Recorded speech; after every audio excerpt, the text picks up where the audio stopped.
Halo teman-teman, kembali lagi bersama kami di podcast Makin Bunbio dan Kelenteng Patak Miao. Nah, untuk segmen kali ini kita akan membahas mengenai Feng Shui untuk pengusaha ataupun pengusaha yang mau memulai usahanya itu sendiri. Sebelumnya, perkenalkan dulu, nama saya Hadi Wijaya Cokro. Saya profesinya adalah mahasiswa dan di sebelah kanan saya ada Cici cantik. Bisa diperkenalkan, Ci, namanya siapa? Halo, namaku Ing Julita, pekerjaan sebagai arsitek. Oke, Cicinya sebagai arsitek. Nah, di depan kita berdua ada dua narasumber. Yang pertama, ya sebelah kanan ini saya perkenalkan dulu. Mungkin teman-teman yang sudah melihat podcast yang lama sudah mengetahui. Beliau adalah Bunse Lim Tiong Yang. Beda mungkin Bunse? Sen Julita. Oke, Bunse Lim merupakan praktisi Feng Shui di Makin Bunbio Surabaya. Sudah berapa lama kalau boleh tahu Bunse sebagai praktisi Feng Shui? Sebagai praktisi Feng Shui cukup lama ya, di atas 20 tahunan. Di atas 20 tahun teman-teman. Jadi sudah kredibel lah untuk mengupas mengenai Feng Shui. Ya, tetap belajar terus. Oke. Nah, di sebelahnya Bunse Lim ada Pak Vincent. Pak Vincent ini arsitek juga ya? Iya, betul. Arsitek juga dan sudah lulus 2018. 2018. Sudah bekerja di mana kalau boleh tahu? Saya bekerja sendiri di perusahaan saya sendiri, namanya Point Plus Studio. Point Plus Studio. Sebelum kita ngobrol lebih jauh gitu, apa tentang Feng Shui dan lebih mendetail tentang dalamnya, mungkin bisa dijelaskan ke teman-teman yang belum mengerti gitu apa Feng Shui, dan biasanya ada Feng Shui yang disebut dengan Pak Kwa. Nah, itu apa definisinya dan seberapa penting sih kita harus mengenal gitu atau mengetahui tentang Feng Shui Pak Kwa gitu? Ya, terima kasih. Feng Shui Pak Kwa itu adalah Feng Shui arah ya, di mana di situ ada 8 arah dan di 8 arah itu ada 8 aspirasi. Contoh yang sangat sederhana, misalnya arah utara. Aspirasinya apa? Bahwa utara itu adalah sektor usaha. Contoh berikutnya, kalau selatan apa aspirasinya? Selatan adalah aspirasinya adalah ketenaran, dan seterusnya dan seterusnya. Jadi itu sangat penting sekali arah-arah, karena arah itu juga untuk menentukan arah keberuntungan dari seorang pengusaha. Misalnya seorang pengusaha itu dilihat dari data kelahirannya, dianya sionya apa, kemudian tahun kelahirannya apa, sehingga ketemulah arah keberuntungan itu tadi. Nah, inilah yang perlu harus diperhatikan di sana. Bahkan juga dari tanggal lahir itu bisa diketahui usaha apa yang cocok untuk orang tersebut. Saya kira seperti itu. Berarti bisa dibilang sifat dari Feng Shui ini itu mutlak ya, pakem bagi satu atau masing-masing individu, karena iya, karakternya berbeda-beda iya. tadi itu. Satu individu dan yang lainnya pasti berbeda-beda, karena mereka pun dilahirkan pada tahun yang berbeda, dengan jiwa yang berbeda. Jadi arah keberuntungannya pun seseorang tidak akan sama, kecuali adalah tahun kelahirannya sama, arah keberuntungannya pasti sama. Seperti itu. Kalau ditinjau yang lebih luas sekali, bahwa ilmu Feng Shui itu adalah ilmu harmonisasi alam, di mana ilmu itu untuk mencari keberuntungan. Jadi mindset di sana akan terbangun. Dari arah keberuntungan itu tadi akan membangun suatu energi yang positif, sehingga kalau energi positif terbangun, maka usaha itu pasti akan berjalan dengan lancar sesuai dengan apa yang diharapkan. Contoh yang sederhana, harapan dan doa yang diaplikasikan melalui arah-arah itu tadi. Berarti kalau misalkan bersifat pakem atau setiap individu berbeda, lalu katakanlah tahun berikutnya ada gangguan atau ada halangan gitu, berarti ada adaptasi yang dilakukan pasti dari sisi ilmu Feng Shui itu, dari karakternya dan tahun yang nanti akan dihadapi gitu. Iya, betul sekali. Memang ada ilmu yang dikatakan setiap tahun ada perubahan misalnya ya. Setiap tahun ada perubahan. Contohnya dari tahun tahun kerbau ya kan ke tahun macan. Itu ada ilmu yang menerapkan istilahnya phasing ya, bintang terbang. Di mana di situ ada arah tertentu atau dikatakan bintang tertentu yang biasanya bintang bencana, bintang penyakit, ya kan, bahkan ada bintang keberuntungan. Ilmu itu dipakai untuk itu, tapi tempatnya tetap. Kita tidak melakukan perubahan-perubahan. Cuma misalnya di salah satu arah itu ada bintang bencana. Bagaimana kita mengatasi bintang bencana itu supaya tidak mencelakai? Istilahnya orang itu kan siswanya apa gitu loh, seperti itu. Oke, nah melanjut dari omongannya tadi, Ko Vincent pernah nggak kayak pengalaman gitu sama teman-teman atau sama klien lah ngomongkan masalah feng shui nih untuk bikin arsitektur, desain gitu, pernah nggak? Jelas pasti beberapa klien ada yang memperhitungkan feng shui sih untuk tempat tinggalnya atau untuk tempat usahanya pasti ada. Kalau gitu tuh biasanya tuh orangnya cerewet nggak? Maksudnya kayak dia harus tanya dulu ke orang atau Koko yang tanya ke orang biasanya untuk perihal itu? Kalau itu tergantung klien ya. Ada mungkin kalau kliennya percaya banget, ya saya akan nuruti sebisanya. Kalau percayanya ya percaya, nggak percaya ya sudah setahu saya. Kalau yang nggak percaya banget ya sudah saya babat dari fungsinya nggak terlalu mengaplikasikannya. Oke, tapi di dunia arsitek itu feng shui itu relate nggak sebenarnya sih? Ada hubungannya nggak gitu? Cukup relate, tapi ada beberapa yang ya mungkin kan karena feng shui kan juga dari zaman dulu ya, mungkin ada yang terlalu banyak dari mulut ke mulut jadi mungkin agak beda, tapi ya kebanyakan relate lah. Banyak relate ya. Oke, saya mau tanya ke Bun Selim nih. Kalau misalkan saya aja deh mau bangun sebuah perusahaan, tentu kan butuh kantor tuh. Nah, untuk ruangannya itu baiknya gimana sih? Arahnya itu gimana? Cara posisinya jendela atau posisinya pintu, wastafel atau mungkin meja kantor saya itu gimana sih? Yang pertama tadi kita hitung dari tanggal kelahiran. Oke. Sehingga ketemulah arah keberuntungan. Contoh yang sangat sederhana setelah dihitung bahwa tanggal kelahiran itu adalah arah keberuntungannya timur misalnya. Maka seorang ahli feng shui akan menyatakan bahwa carilah kantor yang menghadap ke arah timur, atau misalnya mau membangun sebuah pabrik, tempat usaha, ya kan, carilah yang menghadap timur. Karena apa? Timur adalah arah keberuntungan. Yang pertama itu. Yang kedua adalah situasi di mana tempat usaha itu harus dilihat. Di depannya ada apa, di kiri kanannya ada apa, dan di belakangnya ada apa. Karena itu juga akan sangat mempengaruhi. Gitu. Peletaan tempat pimpinan ya, pimpinan satu perusahaan itu juga harus ditentukan. Ditentukan dari mana? Ya tadi juga. Jadi dari 8 arah itu tadi. Sehingga sebuah bangunan itu dibagi petak 9 ya. Ya. Sebuah bangunan ya, ruangan. Secara keseluruhan dulu pertanahannya.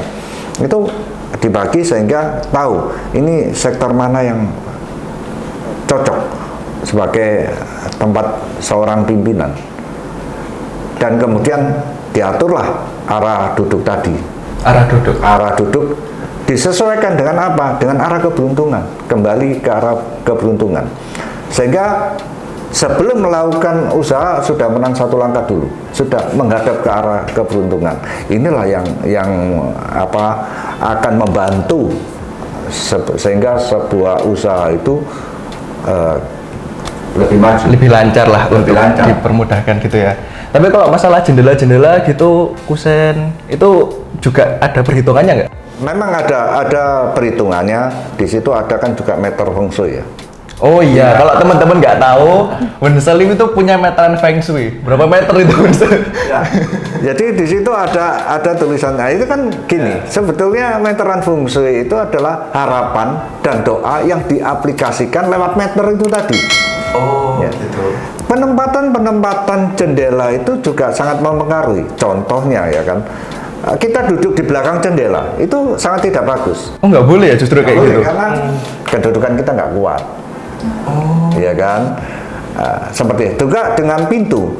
Ya, baik itu pintu utama maupun pintu kantor. Tidak boleh sejajar. Ya, kantor kita misalnya kita duduk di mana, sebaiknya jangan langsung berhadapan dengan pintu. Ya. Oke. Yang baik yang bagaimana? Diagonal. Diagonal.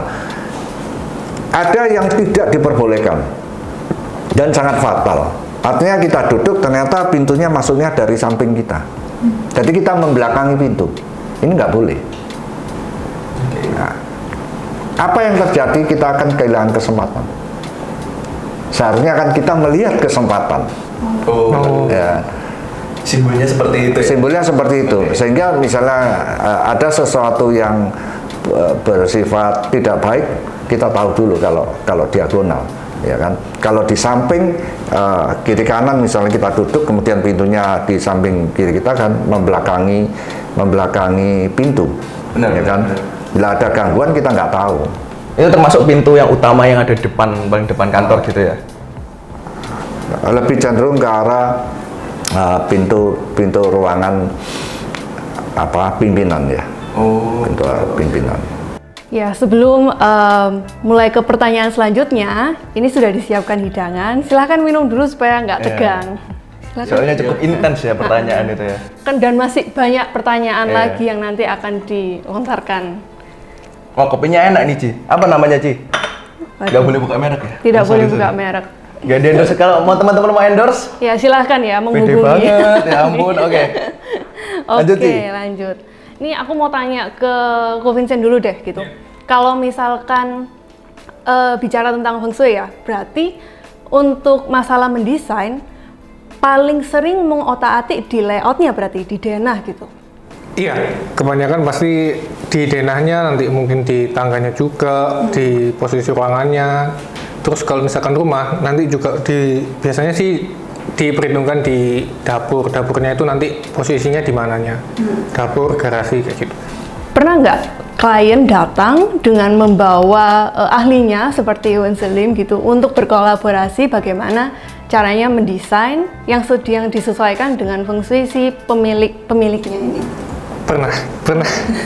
Bagaimana pengalamannya? Sedikit cukup rumit ya, karena di Feng Shui kan biasanya cukup detail.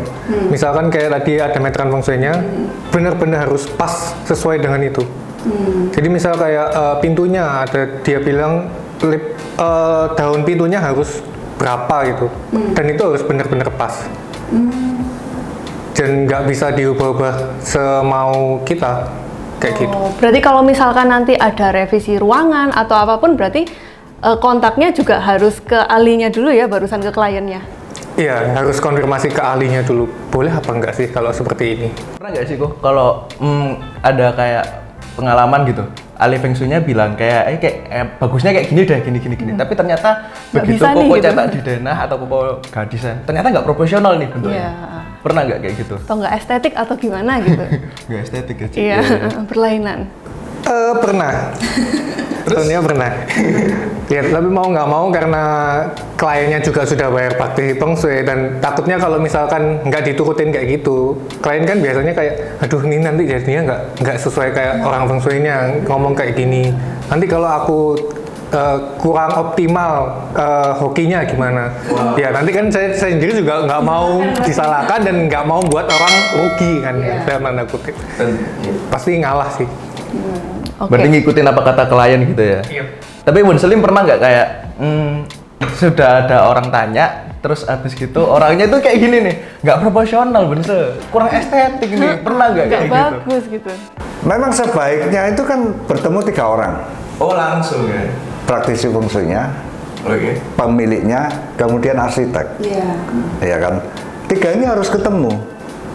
ahli feng shui bekerja sesuai dengan disiplin ilmunya. Pemilik rumah itu kan punya keinginan bagaimana membangun rumah yang ideal bagi dia kan, yang sesuai dengan kaidah-kaidah feng shui. Yang ketiga yang memang bikin mumet adalah arsitekturnya, iya kan? Kadang-kadang beberapa arsitektur bercerita kepada saya, waduh, kreasi saya agak mampet ini. Kenapa? Karena dipatok. Dapur harus di sini, kamar utama harus di sini, ruang tamu harus di sini, kamar anak harus di sini, dan dia harus mendesain. Sehingga kadang-kadang para arsitektur itu bilang, coba gambarkan sketnya. Saya bilang gini, ya kan? Nah, itu pekerjaan Anda, ya kan? Bagaimana Anda menerjemahkan keinginan dari konsumen tadi, pemilik rumah, dan sesuai dengan kaidah feng shui. Kalau saya gambar kan nggak apa-apa, kalau honornya kasihkan saya bilang gitu. Kan joke-nya seperti itu. Tapi di sini kita bisa berdiskusi, misalnya ada sebuah gambar, kemudian arsitek bercerita, kalau tak begini kan gimana? Apakah masih bisa memenuhi kaidah feng shui atau bagaimana? Itu harus didiskusikan. Iya kan? Oh nggak bisa karena situasinya seperti ini. Karena apa yang digambar dan di lapangan kadang-kadang berbeda. Nah, inilah tiga orang ini harus ketemu sehingga mencapai satu kata sepakat. Komunikasi ya paling dikomunikasikan di sana. Artinya feng shui itu ya enggak sakut-sakut amat, berarti kan bisa dikembangkan dalam banyak hal ini. opsinya ya kalau Banyak. Jadi meskipun ternyata tidak profesional, tapi seharusnya ada jalur alternatifnya. Tapi memang tidak bisa diterapkan satu orang untuk 10 masalah, ya kan? Bener. Satu orang ya satu masalah. Ketemu dua orang, masalah yang orang pertama kemudian dipakai pada orang yang kedua ya nggak bisa, karena tempatnya juga nggak sama, situasinya juga tidak sama, yang punya rumah juga kelahirannya juga nggak sama, keinginannya pemilik juga nggak akan sama juga. Benar. Sama saya mau tanya satu hal, Bunse. Bunse pernah ngeliat kayak kalau kuda, ada lukisan kuda, terus ada 8 kuda, atau ikan koi ada 9 ya kalau ikan koi. Itu sebenarnya masuk nggak sih dalam sebuah perusahaan atau kantor gitu? Termasuk.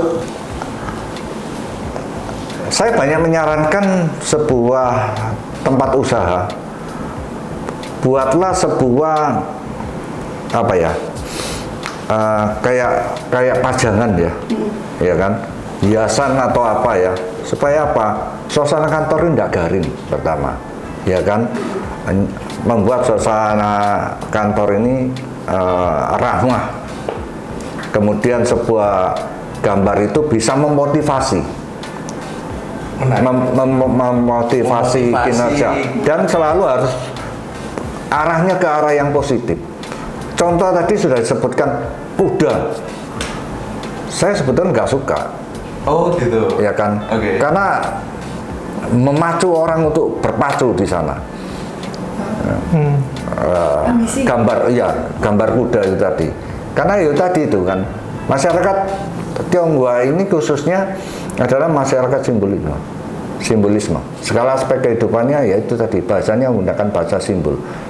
Sebaiknya seperti apa? Satu, ya kan, gambar yang mencerminkan satu kemakmuran. Kemudian gambar yang mencerminkan sebuah keharmonisan. Itu penting. Jangan ada gambar atau lukisan yang cenderung mindsetnya kita jadi turun. Misalnya ada satu lukisan yang cenderung ke arah apa, misalnya kayak arah turun gitu kan, seharusnya kan yang semangat, kemudian ada sedih ya kan. Ada yang contoh beberapa yang sering saya lihat, pakailah sebuah lukisan isinya yang menggambarkan kemakmuran, misalnya pegunungan, kemudian hamparan padi, di sana orang panen. Nah, itu kan sangat menyenangkan. Itu menjadikan nilai spirit. Nilai spirit. Dan itu juga warna-warna juga kan, termasuk warna-warna juga. Di situ kan di dalam ilmu feng shui kan ada 5 warna sebetulnya. Ya kan, yang berunsur tanah, logam, air, kayu, dan api. Itu kan juga dipakai untuk menata sebuah ruangan, ya kan. Ruangan ini cocoknya dikasih warna apa ya, ya kan. Lokasinya di mana, di sektor apa, terus untuk apa. Nah ini harus diterjemahkan. Jadi ya tidak cukup sederhana juga sebetulnya. Tapi kalau misalkan kayak lukisan-lukisan gitu spesifik nggak? Maksudnya untuk satu orang berarti lukisannya kayak gini atau lukisan yang sebenarnya panduan prinsip lukisan ini bisa diterapkan oleh ke semua orang gitu? Biasanya lukisan-lukisan itu lebih cenderung ke arah pemilik. Pemilik itu punya keinginan apa ya? Yang nanti diterjemahkan melalui lukisan-lukisan itu tadi, misalnya ornamen-ornamen misalnya seperti itu. Nah, semangat dari pemiliknya apa ya. Ahli feng shui hanya cuma memberi masukan aja, misalnya saya pengen lukisan seperti ini, mau saya taruh di sini, oh jangan, ini nggak bagus karena implikasinya gambar ini menceritakan sesuatu yang kurang bagus, ya kan. Misalnya menceritakan sesuatu yang menurun atau sesuatu yang abstrak misalnya, ya kan. Yang akhirnya membuat pikiran jadi ruwet gitu loh, kan. Banyak ya seperti itu kan. Berarti lukisan abstrak itu sebenarnya kurang bagus kalau ditaruh di dalam ruangan? Tergantung ya, sebetulnya sebaiknya sesuatu lukisan yang mencerminkan sesuatu yang harmonis, ya kan, mempunyai nilai semangat, memotivasi, ya kan, merupakan harapan. Bisa juga ditulis sebuah lukisan kemudian ada kaligrafinya yang berisi tentang motivasi pandangan hidup, ya kan. Kadang-kadang suatu ruang kerja ada lukisan yang dan gambar dan tulisan yang memberi semangat, harapan, yang selalu mencerminkan harapan yang lebih baik. Itu adalah yang paling bagus. Untuk kedepannya supaya usahanya berkembang gitu. Sesuatu yang bersifat abstrak. Oke, soalnya kan kayak zaman sekarang banyak yang abstrak, yang lebih estetik atau gimana gitu. Iya, betul. Iya. Jadi mungkin bagi teman-teman nih gitu, sebelum mau beli lukisan atau apapun mungkin bisa ditanyakan dulu gitu ke ahli feng shui untuk ditaruh atau dipajang di tempat usahanya gitu. Tujuannya apa sih, lalu disamakan gitu dengan karakter orangnya gitu. Nyambung dari omongan tentang lukisan nih gitu. Mungkin ada penambahan dari pengalaman pribadi juga ya. Kadang-kadang kalau misalkan tidak membangun tempat usaha dari awal dan sudah langsung ada tempatnya gitu, berarti kan kita mencocokkan dengan feng shui-nya di tempat usaha itu. Nah, berarti ada beberapa penambahan ornamen-ornamen, contohnya seperti lukisan tadi gitu. Kalau yang saya tahu ya, seperti lampu kristal, terus ada penempatan vas. Nah, itu juga termasuk itu ya, termasuk caranya untuk menghindari atau menambah energi atau sebagainya gitu ya. Iya betul. Khususnya lampu kristal. Lampu kristal itu untuk menggandakan energi ya. Ya kan? Memantulkan gitu ya. Memantulkan suatu hiasan yang memancarkan satu energi. Itu tidak asal sembarangan ditaruh, ya kan? Dimana yang mau diekspos yang mana, mau ditingkatkan di mana energinya, sehingga disuruhlah dipasang lampu kristal itu tadi. Contoh mau meningkatkan sektor usaha, berarti di sisi utara taruhlah lampu kristal itu, ya kan? Dengan satu catatan, oleh kristal itu bagus, tak puasang yang besar itu gimana? Nggak bisa. Ilmu ini ilmu harmonisasi alam. Jadi disesuaikan dengan tata letak ya. Ruangannya seberapa? Layoutnya ya, itu kan? Tadi ya. Demikian juga lukisan atau ornamen dan sebagainya. Sehingga suasana satu ruang ini menjadi hidup. Ya kan, kadang-kadang kan dikasih tanaman indoor ya. ya kan, indoor, yang mencerminkan satu pertumbuhan. Tapi itu memiliki simbol juga tanaman itu. Iya, tidak sembarangan tanaman. Artinya tanaman yang bisa menangkap energi, ya kan, bukan tanaman yang berduri dan sebagainya, itu nggak boleh. Tanaman imitasi nggak boleh, Mas? Boleh-boleh saja sih. Yang sebaiknya tanaman hidup. Oh, Iya, tanaman hidup, karena tanaman hidup itu juga mempunyai energi, ya kan. Kalau yang dari plastik atau apa itu kan sekedar hiasan ya. Sekedar hiasan kan mencerminkan palsu ya. Iya kan. Waduh. Ya. Tapi kadang ya dipakai juga biasanya untuk menutupi sesuatu yang bersifat menonjol ya, atau siku gitu ya, yang mencelakai ya. Orang dalam ilmu feng shui disebut saji. Oh, ini karena sikunya menghantam ke sini, mau dipotong ya nggak bisa, terus karena ya sudah disembunyikan dengan apa, yaitu yang perlu dihindari kalau misalnya tanaman-tanaman itu adalah tanaman rambat. Tanaman rambat sebaiknya jangan dipergunakan. Di luar bangunan termasuk? Ya, di lingkup perkantoran itu tadi. Padahal ngetren, ngehits ya. Iya. Kalau dari komunitas sendiri, Alasannya kenapa? ngehits juga. Implikasinya apa ya?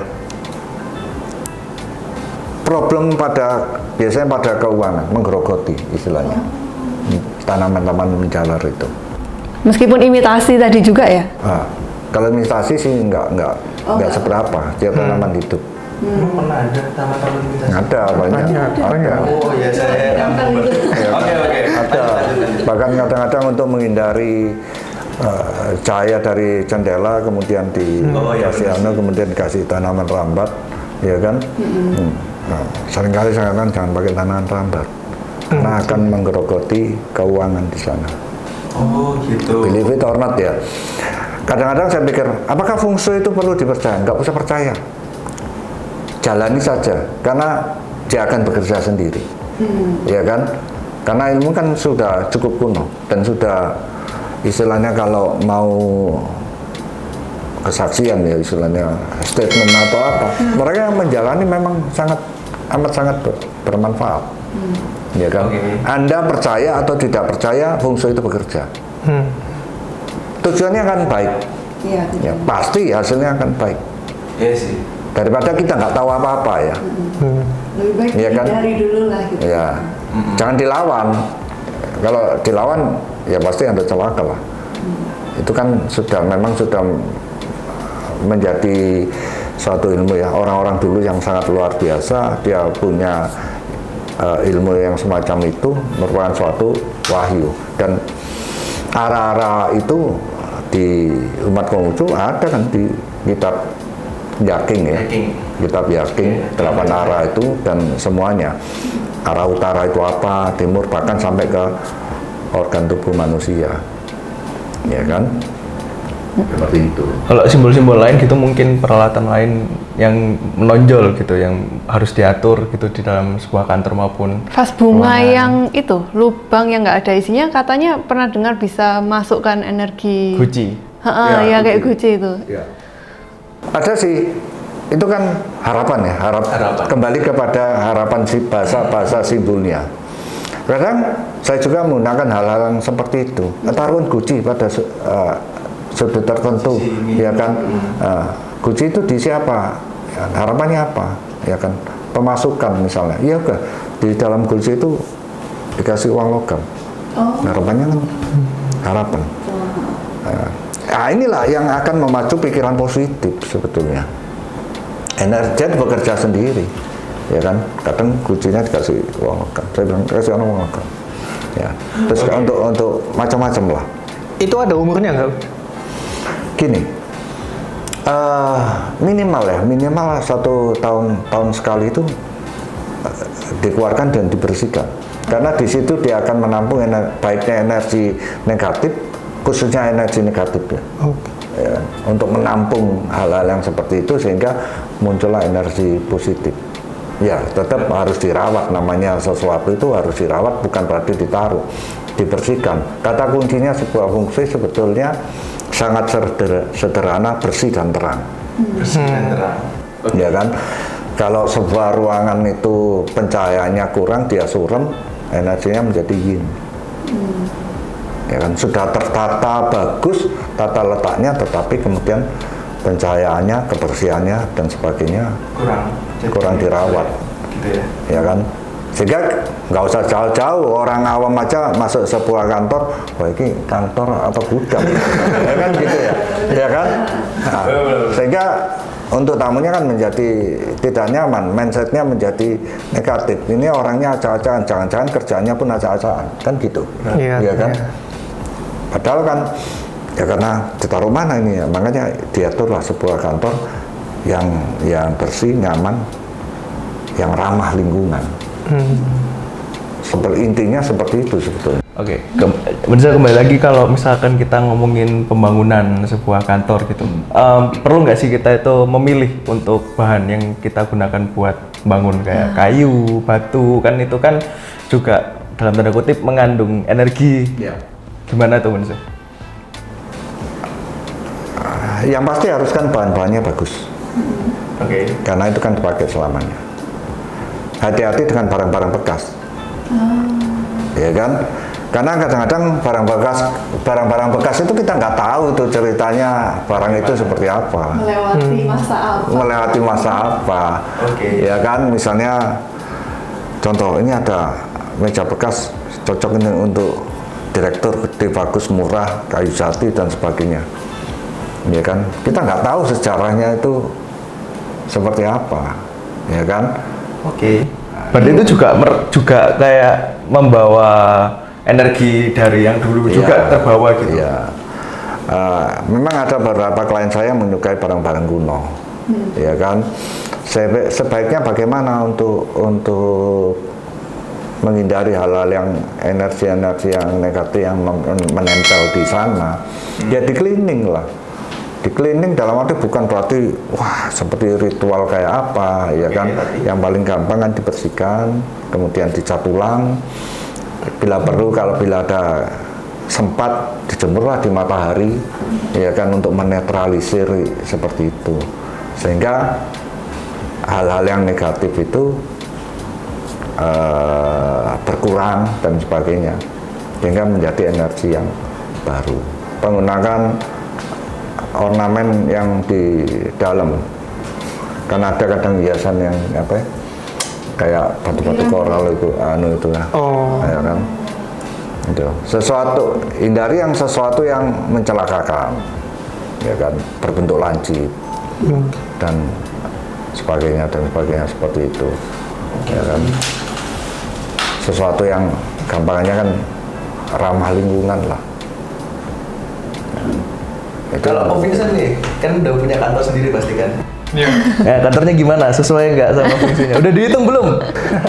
Kebetulan kantornya seadanya sih. Oh, baru merintis berarti? Sudah jalan 3 tahun sih. Oh iya, baru banget berarti, masih baru. Konsultasi, ngomong gratis, kenal. Ya, saya ingat ya, ada beberapa klien saya, kemudian saya diundang ke kantornya. Ya. Kantornya saya diajak masuk ke dalam, saya lihat, loh ini kursinya siapa? Dia bilang, oh ini kursi saya, dia sebagai pimpinan, ya kan. Tapi kok sembarang orang bisa duduk di sana, ya kan. Saya tanya, oh iya, ini meskipun ini adalah meja saya dengan tim saya sih bebas karena kita sama. Artinya teamwork itu saling bekerja sama. Saya bilang tidak bisa. Seorang pimpinan harus kedudukannya kuat, ya.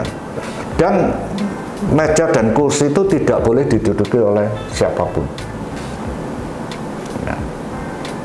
Kaget dia, loh, kok bisa seperti itu? Iya, karena disitulah posisi kita sebagai pimpinan sekaligus pembimbing.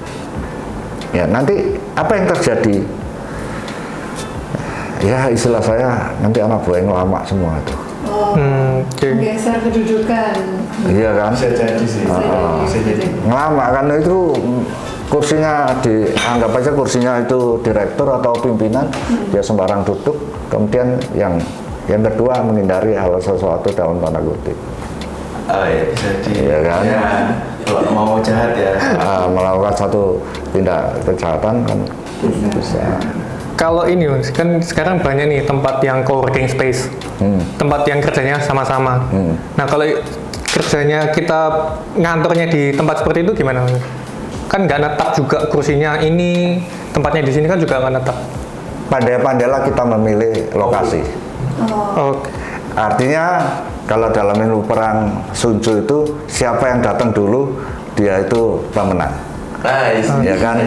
Misalnya ini satu ruang meeting ya kan? Anggap aja seperti itu. Yeah. Kan kursinya kan bisa berganti-ganti.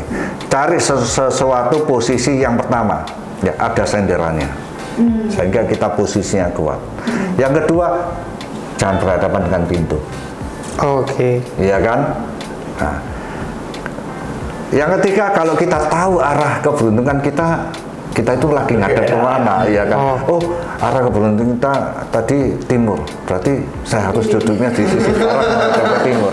Itu sudah menang, ya kan? Bukan berarti kita bagaimana untuk menang-menang, tidak, tapi memperkokoh posisi kita, ya kan? Jangan sampai kita datang yang terakhir kemudian dapat kursi yang nggak kedudukan yang nggak enak, tiba-tiba kita duduk yang di belakang adalah pintu masuk, kita membelakangi pintu masuk, itu sangat tidak bagus. Oke. Ya kan? Apalagi pimpinan, dia harus menentukan saya duduk di sini. Makanya ada istilah kan kepala meja ya, misalnya besi panjang, pimpinan harus di kepala meja. Ini anak buah, ya kan? Jangan sampai kepala meja diduduki orang-orang yang lain. Ini siapa pemimpinnya kalau gitu, ya kan? Nah, ini kadang-kadang orang abai hal yang soal seperti itu, karena ini juga akan membangun mindset. Oh, saya lah pemimpin, saya harus bisa menentukan keputusan-keputusan, mengambil keputusan yang tepat. Nah, seperti itu, Pak. Kita kelihatannya sepele tapi pengaruhnya gede banget.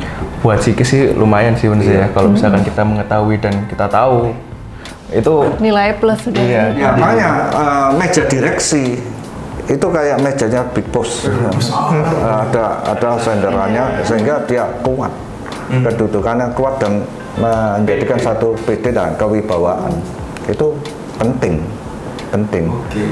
Jadi tidak sama. Ini kursinya seperti ini, dia harus beda sendiri. Memang dia beda. Yang menunjukkan iya nah. Om Ical, ganti kursi direksi. Kan aku host.